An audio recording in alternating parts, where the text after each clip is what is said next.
Hari ini saya membawa firman untuk membangun hubungan, khususnya hubungan kita dengan Tuhan, relationship with God. Tahukah Anda bahwa Allah rindu punya hubungan yang sangat pribadi, sangat intim dengan anak-anaknya? Dan sepanjang hari saya berkhotbah beda-beda. Kalau Anda lihat di sini, ya, yang kedua memulihkan hubungan yang rusak lewat pengakuan dosa. Jadi kita akan pelajari yang itu sekarang ya. Kita buka bersama-sama di 1 Yohanes pasal pertama. 1 Yohanes pasal pertama ayat 5 sampai ayat yang ke-10. Oke, saya bacakan dulu. Allah adalah terang. Dan inilah berita yang telah kami dengar dari Dia dan yang kami sampaikan kepada kamu. Allah adalah terang. Dan di dalam Dia sama sekali tidak ada kegelapan. Jika kita katakan bahwa kita beroleh persekutuan dengan Dia, namun kita hidup di dalam kegelapan, kita berdusta dan kita tidak melakukan kebenaran. Tetapi jika kita hidup di dalam terang, sama seperti Dia ada di dalam terang, maka kita beroleh persekutuan seorang dengan yang lain. Dan darah Yesus anaknya itu menyucikan kita daripada segala dosa. Jika kita berkata bahwa kita tidak berdosa, maka kita menipu diri kita sendiri, dan kebenaran tidak ada di dalam kita. Jika kita mengaku dosa kita, maka Ia adalah setia dan adil, sehingga Ia akan mengampuni segala dosa kita, dan menyucikan kita dari segala kejahatan. Jika kita berkata bahwa kita tidak ada berbuat dosa, maka kita membuat Dia menjadi pendusta, dan firman-Nya tidak ada di dalam kita. Kembali ke topik ibadah ini, kita akan mempelajari bagaimana hubungan itu bisa pulih, sekalipun hubungan itu sudah rusak sama sekali, masih bisa pulih lewat pengakuan dosa. Saya akan ajarkan ini dari sisi hubungan kita dengan Allah. Pengakuan dosa harus tulus. Tapi juga ada hikmat yang kita bisa petik, yang kita bisa terapkan dalam hubungan kita dengan sesama manusia. Pernahkah Anda menegur seseorang tapi orang itu defensif terus, dia membela diri? Ya tapi kan semua orang juga melakukannya. Nggak enak. Urusan jadi rumit dan semakin panjang. Sebenarnya sesimpel I'm sorry,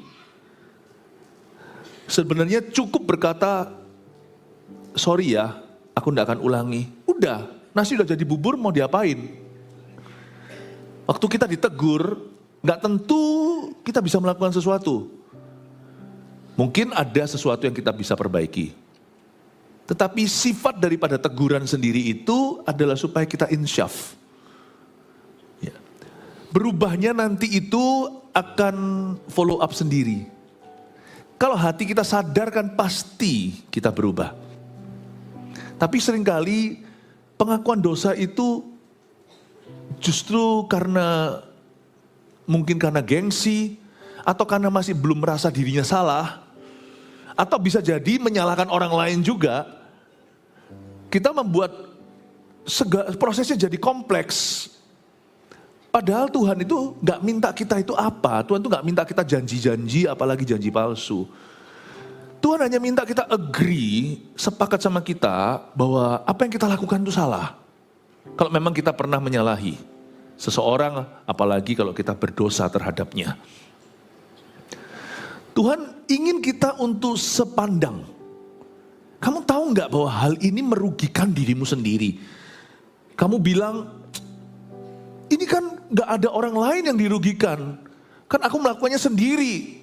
Misalnya anak-anak muda, ada yang berkata jatuh dalam dosa masturbasi. Kan aku tidak melecehkan siapa-siapa. Ini kan beda dengan dosa perzinahan, pemerkosaan. Aku kan sendirian. Dan hanya dalam pikiran. Manusia itu kan punya definisinya sendiri ya. Mencuri juga, korupsi juga, orang punya alasan loh. Loh, aku kepepet. Nanti kan aku kembalikan. Ya tapi kan itu uang kan sudah ada peruntukannya. Bukan untuk itu. Ya tapi kan nanti kan aku pasti balikin. Orang itu susah ya. Manusia itu susah. Sebenarnya kalau kita mau hancur hati aja, Tuhan itu bisa pulihkan. Dan Tuhan itu bisa memulihkan kita lebih cepat daripada yang kita kira. Yang memperlambat siapa? Kita sendiri. Proses Tuhan itu sebenarnya gak serumit yang kita kira. Kita bisa buat susah kalau kita mau membuatnya jadi susah. Kita bisa membuatnya lebih sulit. Tapi kita juga bisa membuatnya lebih mudah sekalipun konsekuensinya susah. Kalau Tuhan itu menegur kita, kasih lapang dada. Tahukah Anda tidak ada jalan pintas jalan lain selain pengakuan dosa. Pengakuan dosa itu bukan mantra, sesuatu yang dibaca apalagi yang dihafalin. Pengakuan dosa itu sesuatu yang keluar dari hati orang itu. Dan kalau kita mau terbuka, Roh Kudus akan bantu. Dan hubungan yang paling rusak pun dengan Tuhan, orang yang murtad jalan, tetap bisa pulih kalau orang itu mau mengakui kesalahannya. Hubungan kita dengan sesama kita juga sama bisa pulih. Di mana ada I'm sorry setulus-tulusnya. Saya akan ajarkan pada Anda satu firman yang bisa membantu kita saat kita jatuh. Saat kita kalah, saat kita gagal, saat kita salah. Firman itu bukan hanya melengkapi kita saat kita benar, saat kita berhasil, saat kita berjaya. Tapi ketika kita itu, when we are in the wrong, harus ada firman yang melengkapi kita. Firman itu bukan hanya mengurapi, dia juga bisa memulihkan kita. Mengurapi itu kan nilai tambah, tambah-tambahan, ditambahkan. Tapi saat kita kurang-kurangan, saat kita sudah seolah-olah hancur lebur, firman itu juga bisa memberi kita jalan untuk kita kembali ke jalan yang benar. Salah satu tugas penggembalaan itu bukan hanya menggembalakan domba saat dia di padang rumput hijau, tapi juga saat dia di lembah kekalahan namanya.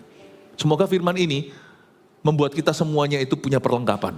Kalau sampai suatu hari, jangan sampai dalam nama Yesus irsan ya kan. Suatu hari kalau di sini ada yang jatuh, ada yang gagal, ada yang jatuh dalam dosa. Ingat ya firman ini, kembalilah.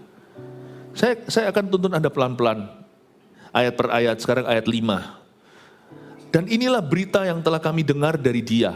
Ini berita Injil saudara.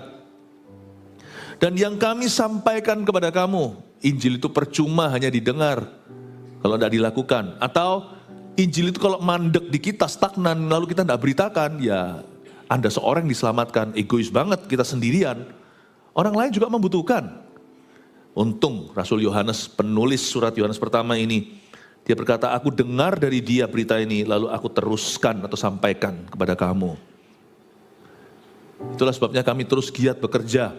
Karena berita tentang pengampunan dosa, Lukas 24, harus mencapai ujung dunia. Dulu waktu saya sekolah teologi ya, para profesor dan juga mahasiswa, semua lagi rundingan, diskusi. Waktu itu saya ada di Kanada, kira-kira ujung bumi itu mana menurut mereka? Saya punya versi sendiri, menurut saya bisa menjelaskan lebih lengkap, tapi singkatnya menurut mereka itu Papua. Ya mereka tidak tahu mereka tidak mikir, bukan karena saya ada orang Indonesia di kelas itu, tapi mereka mikir-mikir itu, mereka berkata, that's Papua, dia bilang. Ya, makanya itu kami terus rajin beritakan Injil di mana-mana, tanam gereja, kami tidak tabrak dan lari, beritakan Injil KKR, lalu habis itu lenyap di udara. No, kami terus muridkan, terus ada komunitas iman, anak kecil terus kami bimbing, Eagle Kids-nya, orang-orang muda Army of God-nya. Kita terus bimbing mereka, kita kasih MSJ, My Spiritual Journey, kita ada CG supaya mereka tidak putus ari-ari. Tugasnya itu gak semudah sekedar cuman pacaran. Gereja itu seperti pernikahan anak domba, masing-masing gereja itu didirikan seperti membangun rumah tangga Tuhan di kota itu. Karena kami gak mau Injil itu stagnan di Surabaya, di Jakarta, di kota-kota besar, atau gak mau stagnan di Indonesia aja. Kalau menurut saya, ujung dunia bagi orang Indonesia bukan Papua. 4 jam sampai dari Jakarta. Nanti saya terbangnya tengah malam. Sampai sana pagi-pagi pukul 6. Ya, bagi kami, ujung dunia itu Eropa. Makanya kita sampai Nederland. Kita nggak boleh santai. Kita harus bawa Injil itu keluar, tidak boleh berhenti di kita. Malu aku ngadep Tuhan Yesus kalau ujung-ujungnya cuman aku diselamatkan lalu aku bungkam. Gak malukah kita di hadapan Tuhan suatu hari? Saya gak mau matinya malu. Sungguhan waktu saya mati suatu hari, saya melek di sebelah sana, saya mau ketemu Tuhan dalam glory. Jangan heran kenapa GMS ini bicara tentang jiwa-jiwa terus. Gampang jawabannya. Karena kita mengasihi Kristus. Dan gitu aja. Kalau ada yang gak mau mengasihi Tuhan, jangan aja-aja. Gereja ini mau cinta Tuhan. Kalau Anda mencintai Tuhan, Anda pasti akan mencintai jiwa-jiwa. Gak bisa enggak. Siapa cinta bapaknya ya pasti cinta anaknya. Mana ada orang berkata sama saya, Pastor Philip, I love you but I hate your children, then you hate me. Kalau kita mencintai Tuhan, pasti kita cinta umat Tuhan. Pasti cinta gereja. Gak ada orang berkata, aku cinta Yesus tapi aku benci gereja, aku gak mau ke gereja. Bohong. Bohong. If you love the Father, you love the children. Kalau Anda cinta Tuhannya, Anda akan cinta anaknya. Meskipun anaknya tidak sesempurna Tuhannya.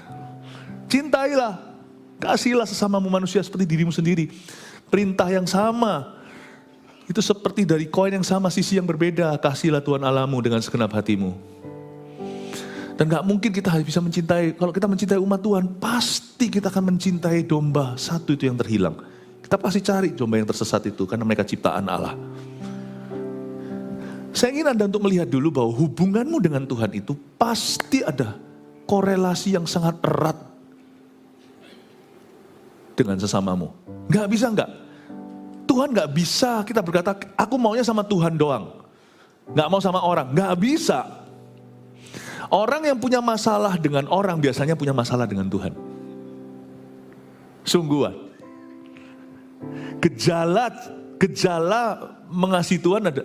Gejala gini, apakah gejala dari orang yang mengasihi Tuhan? Gejalanya ini, simptomnya ini. Orang itu pasti mencintai orang. Mencintai manusia. Orang yang punya masalah sama sesamanya, biasanya there's something wrong dalam hubungannya dengan Tuhan. Ada orang yang posesif gitu sama orang lain, itu kelihatan dia gak aman. Ada orang itu yang selalu kesana sini, selalu merugikan orang lain, selalu berbuat sesuatu yang jahat. Coba lihat ya, hatinya gak benar di depan Tuhan. Hubungannya pasti gak beres sama Roh Kudus. Tapi orang itu kalau kena Tuhan, pasti ada perubahan. Dulu orang itu penjahat. Dulu orang itu koruptor. Dulu orang itu pezina. Coba lihat ya, kalau hubungannya sama Tuhan dipulihkan ya, nanti Anda mulai akan menyaksikan ada satu gejala di hidupnya, gejala baru. Hubungannya pulih dengan orang lain. Sakeus itu dulu memeras kanan kiri. Tapi waktu dia ketemu Yesus, Yesus numpang di rumahnya dan berkata, keselamatan telah tiba atas atap rumahmu. Sakeus itu jadi berkat bahkan terhadap orang-orang yang dahulu kala dia peras. Dia kembalikan 4 kali lipat. Benar-benar bukan hanya ada goodwill, ada buah pertobatan. Nggak bisa nggak. Orang kalau kena Yesus, pasti ada efeknya kena sesama. Itu apa kalau orang itu mirip sekali atau kembar siam itu apa? Pinang dibelah dua, apa itu ada? Apa namanya?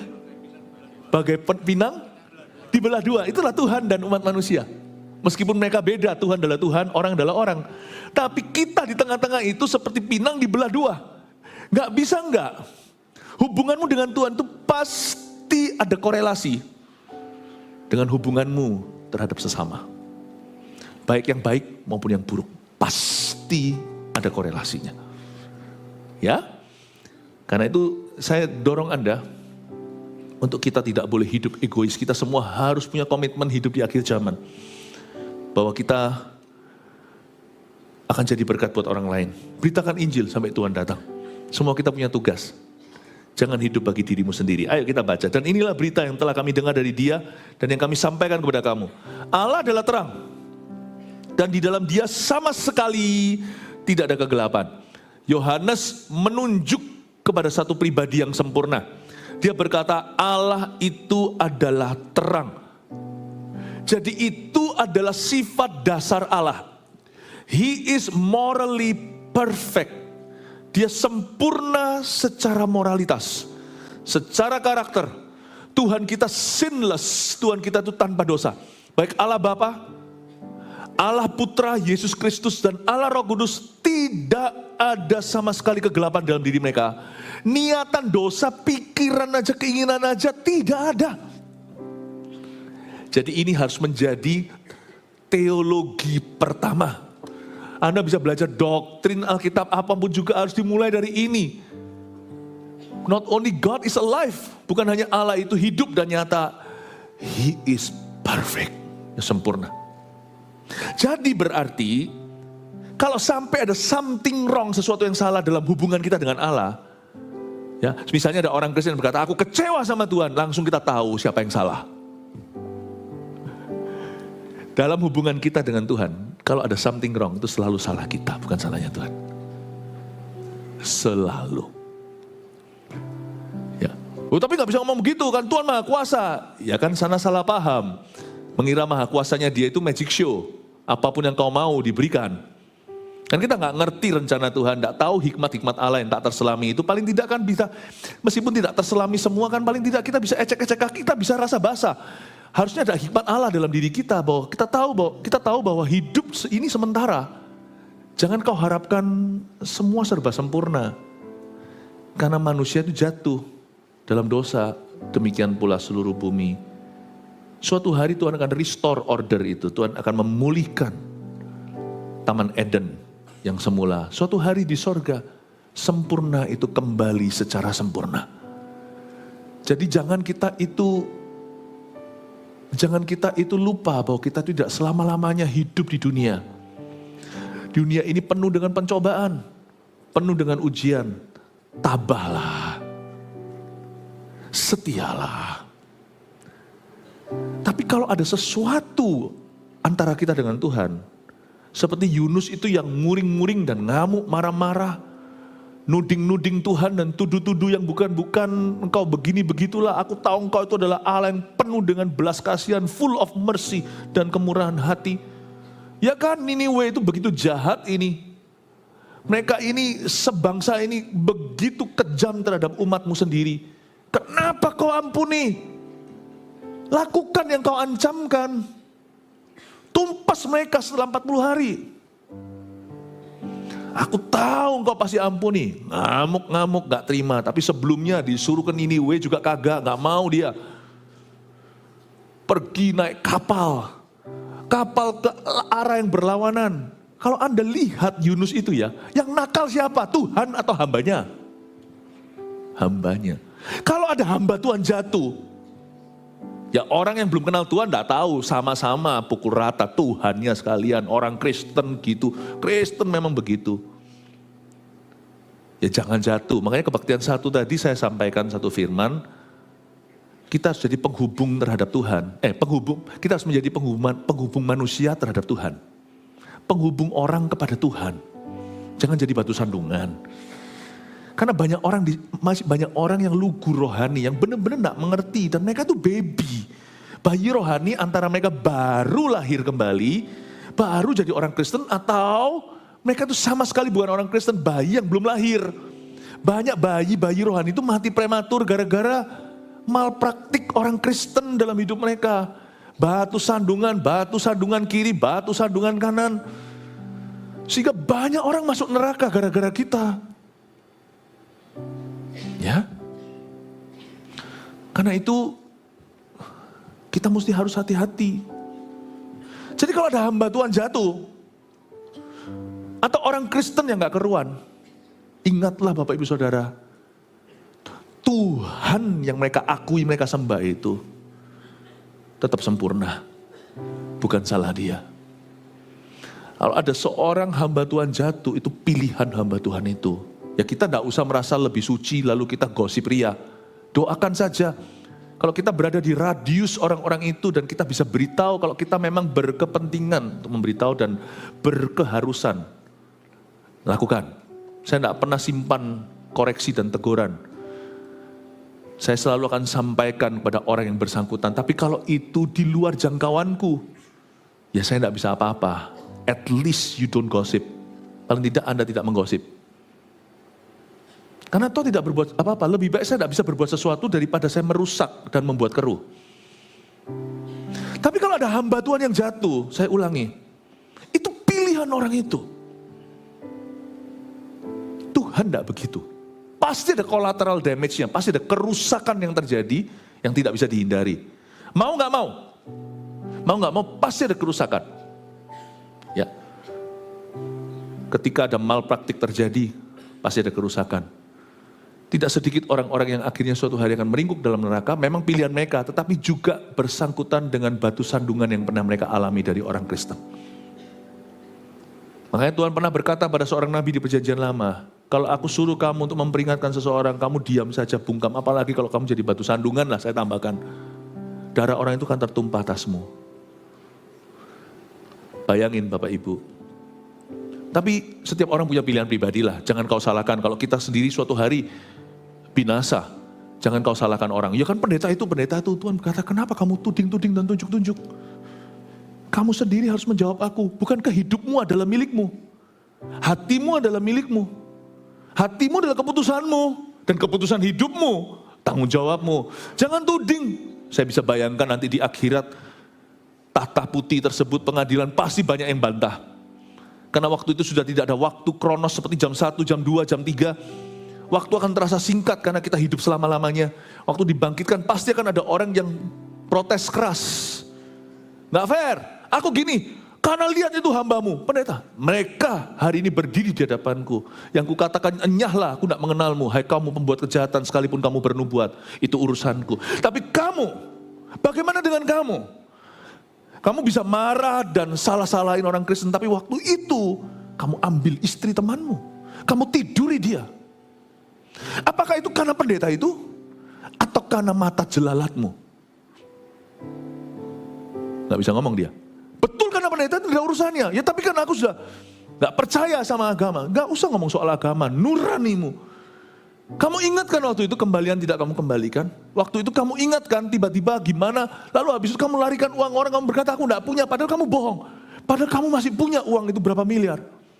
Tapi kamu tidak bayarkan. Padahal orang itu punyanya bukan miliaran, punyanya hanya puluhan juta dan itu adalah biaya kuliah anaknya. Dia memang salah investkan di kamu. Dan kamu janji-janji palsu. Tapi kamu larikan uang orang itu, apakah itu karena pendeta A? Bukankah itu terjadinya sudah kamu tidak ke gereja? Dan kamu tahu itu salah kan, waktu hari itu kamu diberitahu, mana kembalikan uangku Pak, sambil nangis-nangis itu janda. Ini uang anakku, uang susu. Waduh Bu, tidak ada, aku tidak punya duitnya. Padahal masih ada miliaran. Kamu jangan salahkan hamba Tuhan. That was your decision, keputusanmu. Mati nggak? Nggak ada orang bisa bantah Tuhan. Dia maha tahu dan dia maha adil. Saya ingin Anda untuk mengerti bahwa Allah itu terang dan di dalam dia sama sekali tidak ada kegelapan. Nobody can out-debate him di akhirat. Tidak ada orang yang bisa mendebat dia di akhirat. He's perfect.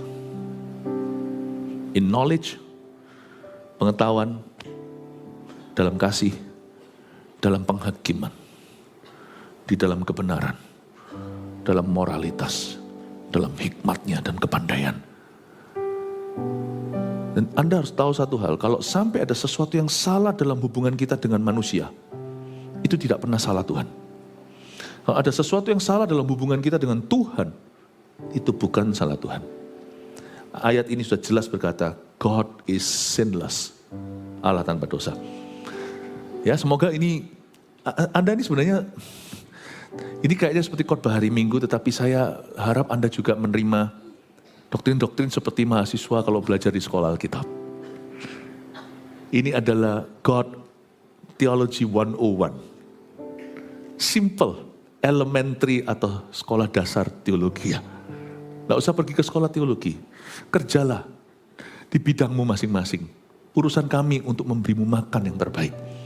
Ya, tangkap mentah-mentah ayat ini berkata, Allah kita itu terang. Dalam dia tidak ada dosa, tidak ada kegelapan. Amin. Kasih tepuk tangan untuk Tuhan. Ayat 6. Jika kita katakan bahwa kita beroleh persekutuan dengan dia, Namun kita hidup di dalam kegelapan, kita berdusta, dan kita tidak melakukan kebenaran. Saya bahas ya ayat 6 ya. Ternyata ada pula orang-orang yang ngaku-ngaku bahwa dia itu boleh persekutuan dengan dia. Artinya mereka boleh ngaku apa aja. At least minimalis mereka mengaku dirinya Kristen. Aku anak Tuhan. Tapi harus diuji tuh pengakuan itu. Karena Tuhan tahu siapa miliknya. Dan demikian berarti ayat itu pinang dibelah dua. Tuhan juga tahu siapa yang pura-pura. Kristen KTP itu banyak. Jika kita katakan, pakai kata jika itu berarti diuji dulu. Ini Rasul Yohanes loh. Ini Rasul Yohanes udah umur 890 waktu tulis surat ini. Dia bilang, tolong diuji ya. Yang Kristen sejati mana yang bukan. Jangan hakimi orang lain dulu. Jangan cari balok di mata sesamamu. Selumbar di mata sendiri keluarkan. Jika kita katakan bahwa kita beroleh persekutuan dengan dia. Bahkan kita boleh ngaku-ngaku kita adalah hamba Tuhan. Pelayan Tuhan lah, whatever. Namun kalau kita masih hidup di dalam kegelapan, dia tidak bilang soal pengakuan, dia bilang tentang kehidupan. The true test, ujian sesungguhnya itu in your life. Di dalam hidupmu, bahkan bukan in your ministry. Bahwa kita beroleh persekutuan dengan dia, namun kita hidup dalam kegelapan, dalam bahasa Inggrisnya, and yet we walk in darkness. Bukan hidup, tapi jalan dalam gelap. Kita berdusta, kita bohong, dan kita tidak melakukan kebenaran. Ini jangan disalahartikan. Nanti semua orang tertuduh di sini, karena tidak ada seorang pun di antara kita sempurna. Ayat ini bukan bicara tentang mereka orang Kristen yang tulen, yang sejati, namun masih bergumul dengan kelemahan karakter mereka. Atau bahkan yang masih jatuh bangun dalam dosa dan kebiasaan buruk mereka. Mereka berusaha gitu loh. Mereka berusaha tapi belum bisa. Tapi ini adalah tipe orang yang tekun dalam satu dosa, dua dosa. Pokoknya bagi orang itu dalam bahasa Inggrisnya the sin of sins. Setiap kita itu punya sin of sins. Oke? Ada orang tertentu tuh ngamukannya. Itu emosian, gebrak meja. Ya memang itu kelemahannya dia. Orangnya memang emosian. Kemana-mana berantem sama orang. Kadang-kadang gelut sungguhan. Tapi ada orang tertentu yang memang bawaannya sabar. Bahkan dia pun dikasih nama sabar sama papa mamanya. Jadi Pak Sabar. Ya. Jadi itu gak masalah. Tapi orang ini, satunya ini selalu kepahitan. Dimulai dari orang minder. Yang itu ngamuan. Tapi gak kepahitan, habis ngamuk dia lupa, tadi marah sama siapa? Gak tahu tuh siapa tadi. Dia bukan pendendam. Ya, tapi suka gebukan, suka berantem. Tapi yang satunya ini gak pernah berantem sama siapa, tapi kepahitan dan simpan. Dia ingat dosa orang itu detil, satu persatu. Nah, dosa orang terhadap dia. Tapi ada orang lain lagi itu, kalau soal uang itu kelemahan. Benar-benar suka curi. Selalu pikirannya itu adalah duit melulu. Tapi ada orang lain lagi itu selalu nafsu. Kelemahannya dia adalah tata-tata tadi itu bagi dia seorang laki-laki adalah wanita. Dan dia gak pernah bisa setia lama kepada pasangannya.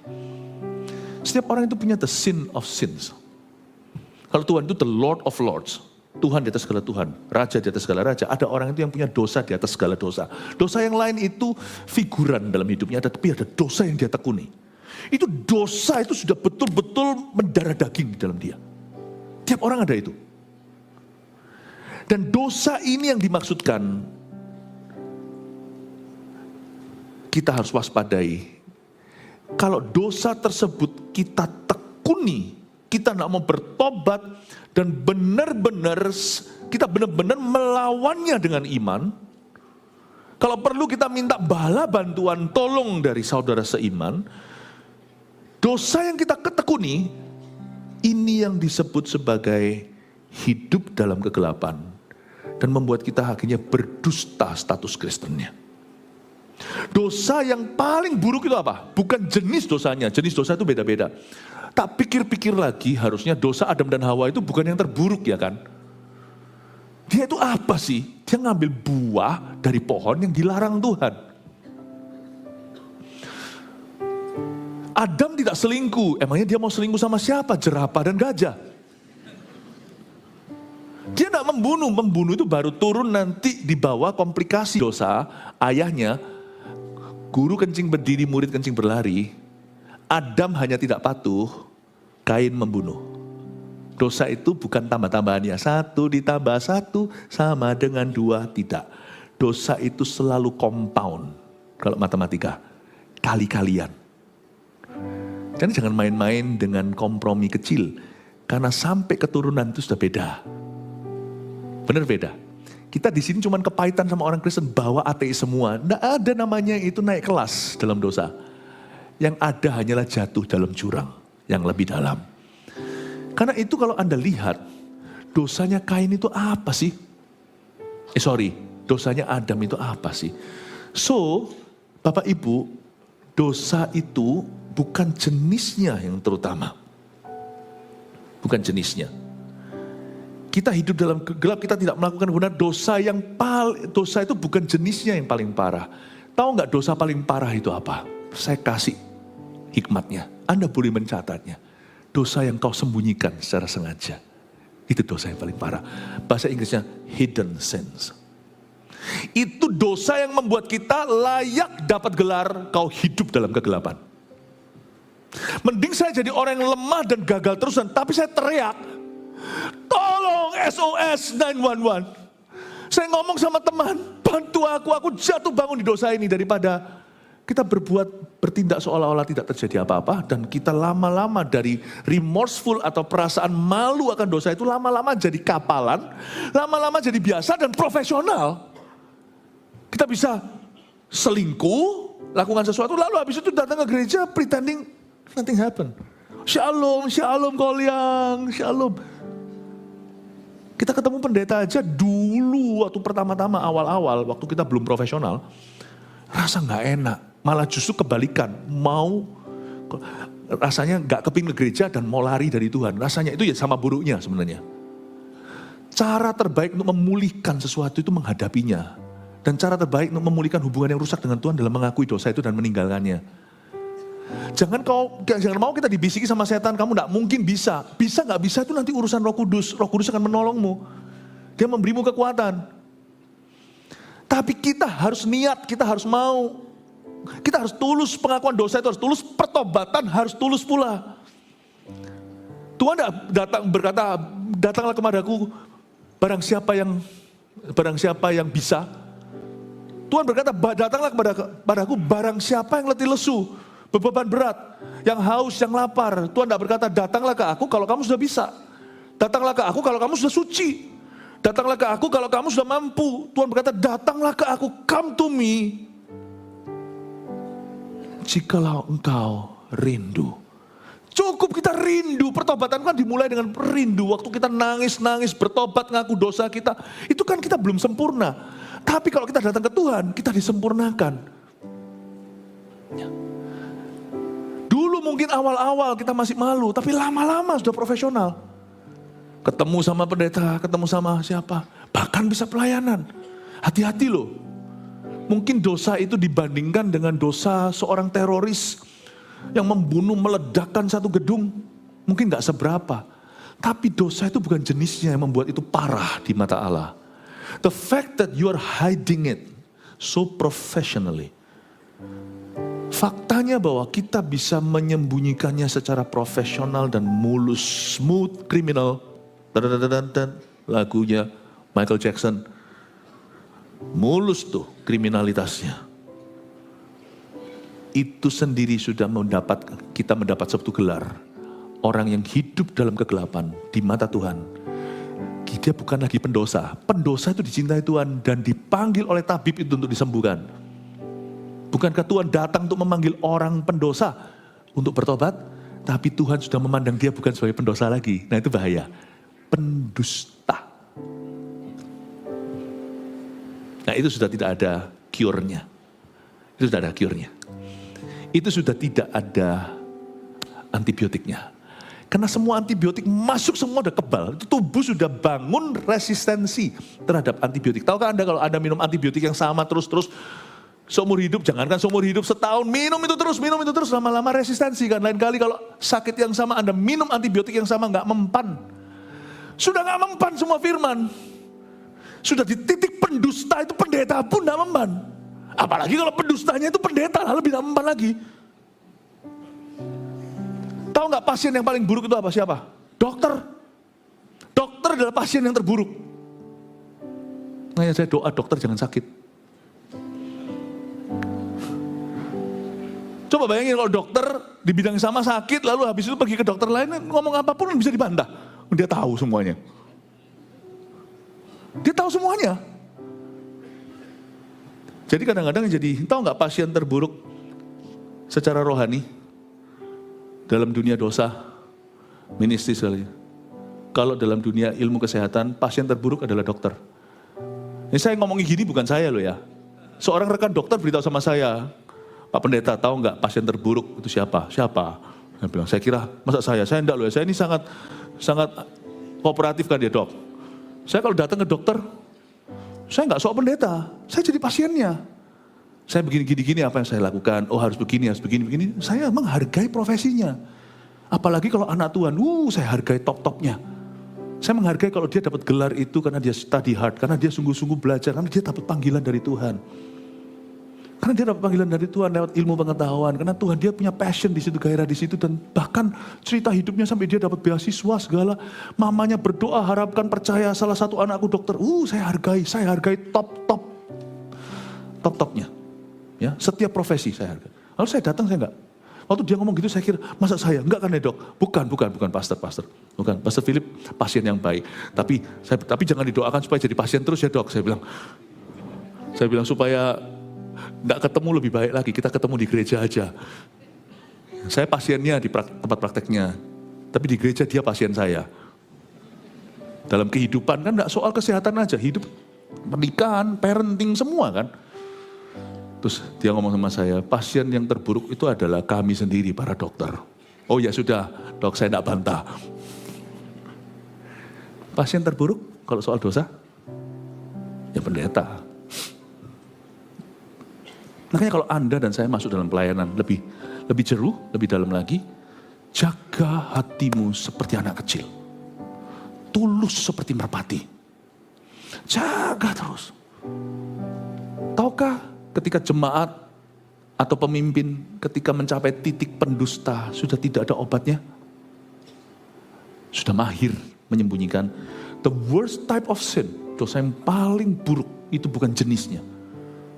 Tapi komitmen orang itu untuk menyembunyikannya dan terus melakukannya.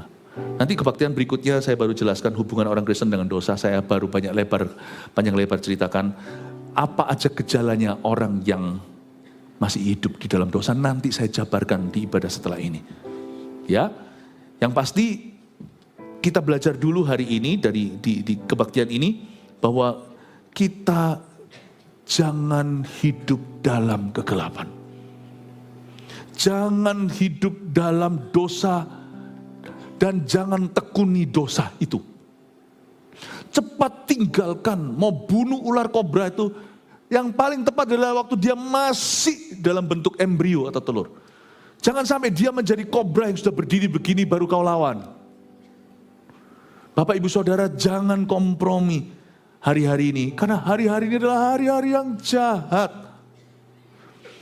Hari-hari ini di dunia ini misalnya flu aja bisa buat mati. Kita pernah mengalami pandemi kan? Nggak pernah terdengar sebelumnya misalnya. Zaman sekarang ini just a little sin can make you fall hard. Just a little sin, dosa kecil saja bisa membuat setan merampas keturunanmu. Dan saya tidak selalu berkata tentang perzinahan only. Dosa itu aneka ragam. Tapi hari ini kita diajari, do not live in darkness, jangan hidup, jangan walk, jangan berjalan di dalam kegelapan. Saya harus ngomongin dari mimbar, karena ini luas. Untuk mengingatkan kita semua, termasuk saya, termasuk kita semua yang melayani. Gereja ini komitmen kepada purity. We are committed to purity. Kita tidak mau jadi gereja yang cuma besar fisiknya, tapi kita mau jadi gereja yang besar kerohaniannya. Amin Bapak Ibu, let's commit. Mari kita komitmen pada kemurnian, pada kesucian hidup, pada kekudusan firman. Kasih tepuk tangan untuk Tuhan. Itu juga mungkin beberapa orang bertanya, mengapa kita tidak kenapa kok kita juga sangat selektif, hati-hati dalam memilih siapa yang melayani di atas. Itu pun kita tidak maha tahu loh. Tapi kita hati-hati, karena kita mau membangun sesuatu yang real. Gereja bukan tempat entertainment, meskipun ada entertainment value-nya di dalamnya. Ya, meskipun ada. Tapi bukan itu. Kita harus hati-hati, apa yang kita bangun secara nyata. Kita mau membangun kehidupan Anda, tidak sampai Anda saja, sampai keturunanmu. Kita lanjutkan ayat yang ke-7. Tetapi jika kita hidup di dalam terang, sama seperti Dia ada di dalam terang, maka kita beroleh persekutuan seorang dengan yang lain. Dan darah Yesus anaknya itu menyucikan kita daripada segala dosa. Ayat 7 Bapak Ibu, kalau kita hidup dalam terang, sama seperti Dia ada dalam terang, kita tidak ada satu orang pun di sini yang sudah sempurna. Hidup dalam terang itu kita kadang-kadang masih melalui fase jatuh bangun dari kesalahan. Bahkan jatuh bangun dari dosa. Tapi ada dalam bahasa Inggrisnya namanya sanctification. Nggak usah ditulis, agak susah nulisnya kalau yang nggak tahu Inggris. Artinya itu pemurnian lebih tepatnya. Suci kudus itu sudah dibeli dengan darah Kristus. Waktu kita percaya Yesus itu kita nggak setengah kudus loh ya. Hari ketika si penyamun yang ada di samping Yesus itu langsung dikuduskan, dia bisa masuk Firdaus. Tapi dalam hidup ini tidak bisa dipungkiri, kita akan terus dimurnikan. Dari dulunya mungkin masih jerami, masih kayu biasa, masih terbuat dari tanah liat, lama-lama menjadi emas murni. Seperti lagu itu, ku mau sepertimu Yesus, bagaikan bejana siap dibentuk. Aku mau jadi emas murni, bejana emasmu. Kata sanctification itu terjadi, makanya itu waktu kita terima Tuhan dan bertobat, kita langsung kudus. Bapa tidak melihat kita lagi, tapi seolah Bapa itu melihat Yesus di dalam diri kita. Makanya kita bisa diterima sama surga. Yesus itu ganti tempat sama kita, di Kalvari itu tempat kita. Dia lemah supaya kita jadi kuat, dia miskin supaya kita menjadi kaya. Yang saya maksudkan di sini bukan secara materi, tapi kita menjadi kaya sorgawi. Yesus itu tukar tempat sama kita. Jadi sekarang Bapa itu lihat Yesus di dalam kita. Jadi kita bukan setengah kudus, tapi hidup dalam terang itu ada story, ada ceritanya. Kita akan semakin dimurnikan. Makanya yang disebut progresif itu bukan Tuhannya. Kalau ada pengajaran yang mengajarkan bahwa Injil, Yesus, Injil, the gospel itu progresif, itu salah. Yesus itu sudah final, bahkan sebelum dunia dijadikan, dia sudah anak Allah. Pada mulanya adalah firman, Yohanes pasal 1, sama author penulisnya dengan surat Yohanes ini, yaitu Rasul Yohanes tersebut. Murid yang paling dikasih Yesus. Pada mulanya adalah firman itu bersama dengan Allah, firman itu adalah Allah, final, titik, bukan koma. Bukan titik koma malah juga. Tuhan sudah final. Loh kok Tuhan berkembang? Tuhan tidak develop lagi. He's perfect. Yang perlu progresif itu kita. Injil tidak progresif. Mari finalisasi. Yesus mati di kayu salib itu dia berkata apa? It is finished. It is done. Well done. Pengorbanan Tuhan Yesus di kayu salib itu tidak medium well atau medium rare. Well done. Bukan sanvenso. Ya. Well done. Yang perlu progresif itu our life. Philip Mantova ini 10 tahun lalu itu masih agak sedikit, misalnya ya contohnya, agak sedikit orangnya itu sensitif. Contoh nih ya, enggak loh ya, saya enggak gitu ya. Dikit-dikit gitu gimana senggol bacok gitu ya. Tapi sekarang jadi lebih sabar contohnya. Nah yang itu betul. Semoga. Dulu kan yang nulis surat ini kan anak halilintar. Dia sama kokonya Yakobus itu kan mau turunkan api dari sorga hanya karena Yesus tidak dikasih visa masuk Samaria. Tapi coba lihat sekarang dia menjadi rasul kasih. Love melulu yang dia bicarakan. Dulu ngancem-ancem pegawai petugas imigrasi di Samaria itu diancam-ancam. Ya ini yang saya sebut sanctification. Bejana yang dibentuk makin murni. Holy-nya tetap, tapi dia jadi holier and holier in life. Ini disebut dengan pertumbuhan rohani dan pertumbuhan karakter.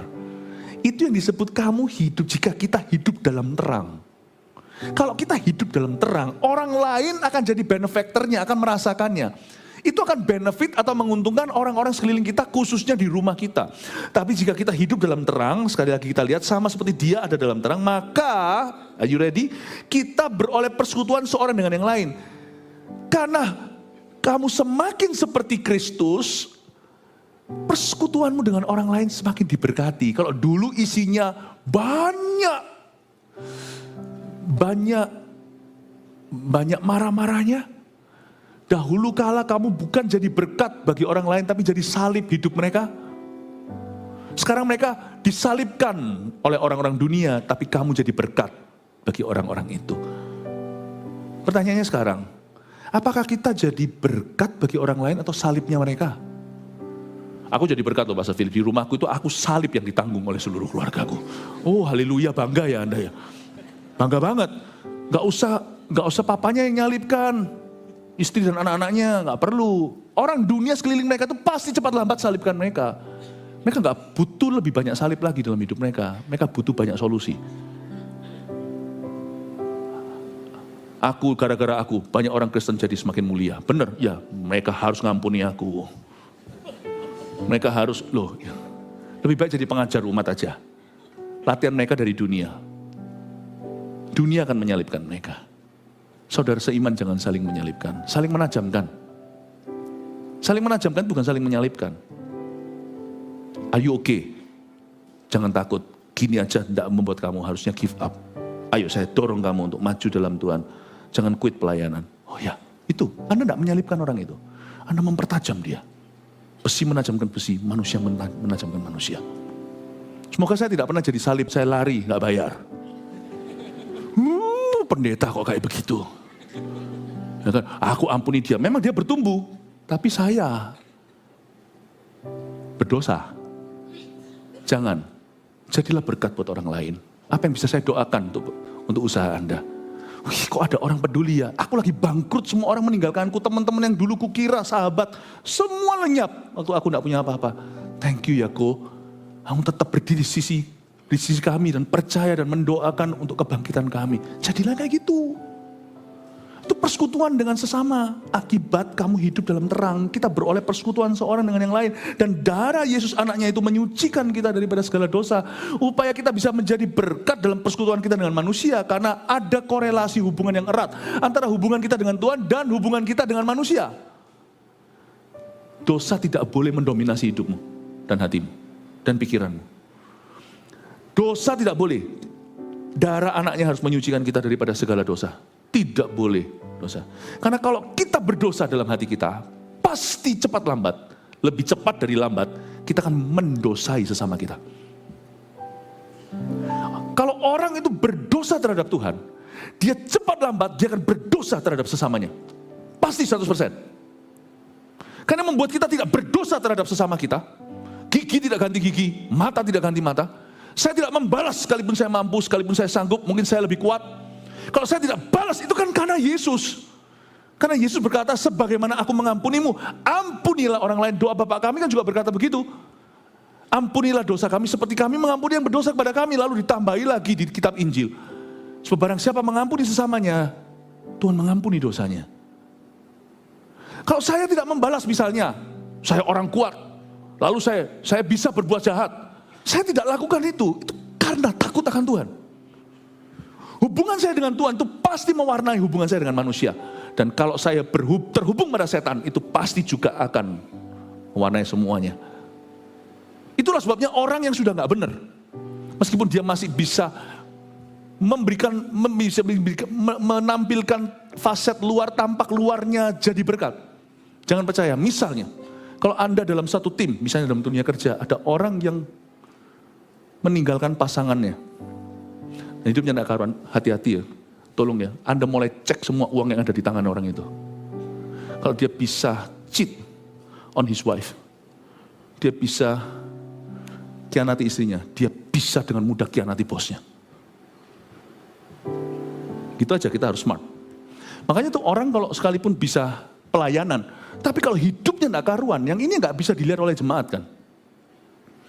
Kita juga tidak akan berani memberi kesempatan. Nggak bisa. Karena kalau hubungannya tidak beres sama Tuhan, sekalipun masih bisa memberikan tampak luarnya seolah-olah ada talenta, be careful. Karena orang itu tidak akan mengeluarkan zat berkat. Ujungnya nanti toksik yang akan keluar dari hidupnya. Makanya itu tadi pagi saya jelaskan. Saya nggak berani keluar dari rumah saya sebelum saya keluar dari ruang saat teduh saya. Because I cannot give you what I don't receive from him. Saya tidak bisa memberikan kepadamu apa yang saya tidak terima dari dia. Karena hubunganku denganmu, dengan Anda, contoh nih, itu sangat erat terhubung dengan hubunganku dengan Tuhan. Yesus pokok, kita carangnya, tinggallah di dalamnya, oh tinggallah di dalamnya, pasti kau berbuah. Di luar aku kamu tidak bisa berbuat apa-apa. Karena itu janganlah kita itu parenting merasa bisa karena baca buku 1-2. Carilah wajah Allah untukmu dulu dan untuk putra-putrimu. Masuklah sebagai imam, bawa mereka di baju zirahmu. Berkata, Tuhan, aku berdoa untuk si Noni yang ada di rumahku. Untuk si Abang, untuk si Cece. Doa, mamanya masuk dulu, papanya masuk hadirat Allah dulu. Masuk dulu. Karena hubungan kita dengan Tuhan itu nanti yang memberi makan mereka. Hubungan kita dengan Tuhan itu akan memberkati mereka melalui kita. Amin Bapak Ibu.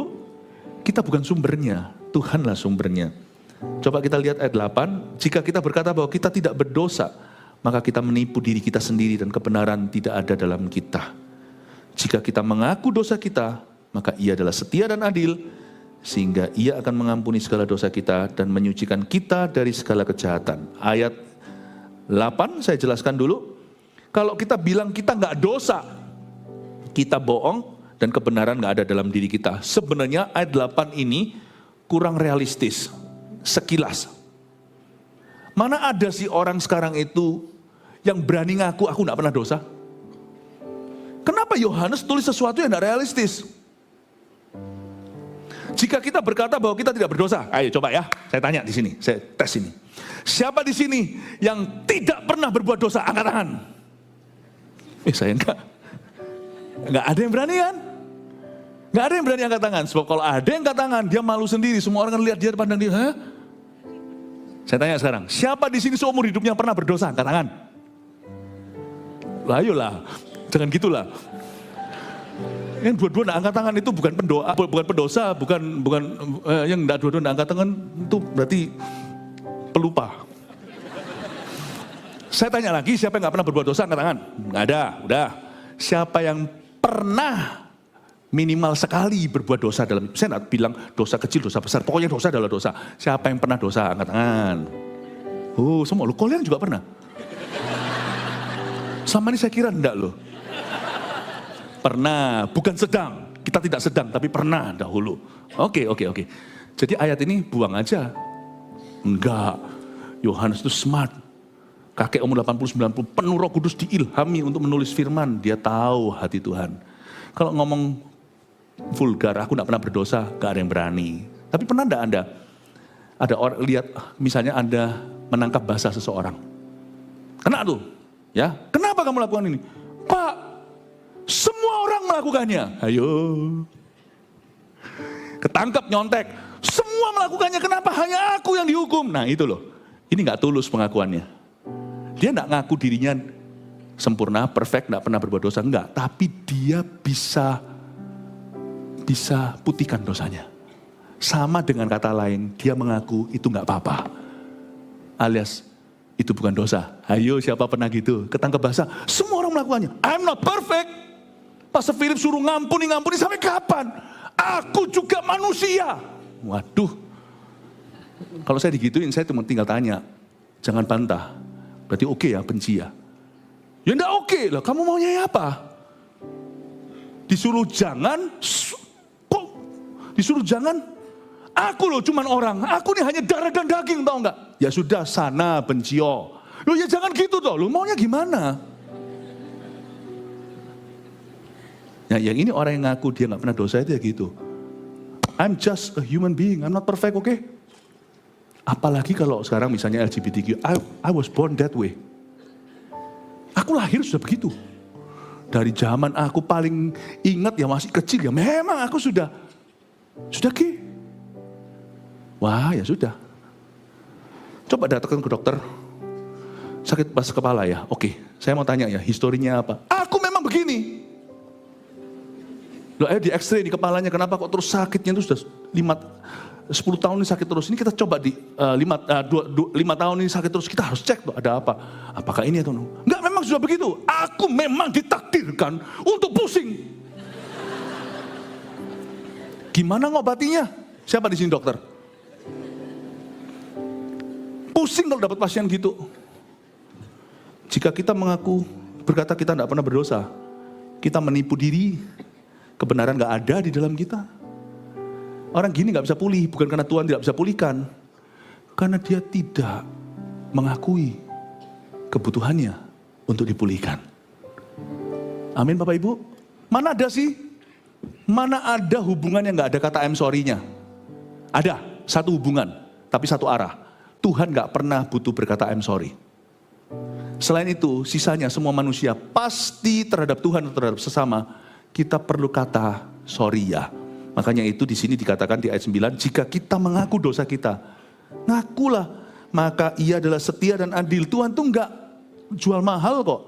Sehingga Tuhan tuh cengli banget, Tuhan tuh cengli sekali. Maka Ia akan mengampuni segala dosa kita dan menyucikan kita dari segala kejahatan.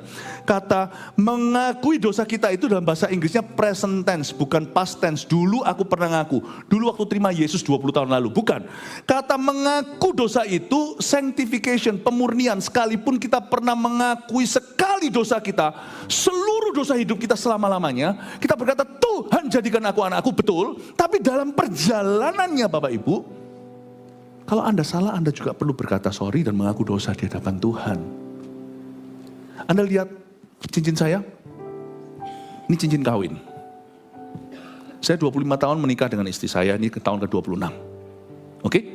Dan sepanjang perjalanan pernikahan kami, waktu kami menikah hari itu, bulan Agustus 99, waktu menikah, saya tahu suka duka. Kaya, miskin, sehat, sakit, saya menyenangkan atau menyebalkan, dan sebaliknya, we stay married. Gak perlu kata I'm sorry lagi, kalau memang nyalahi, tetap stay married, husband and wife.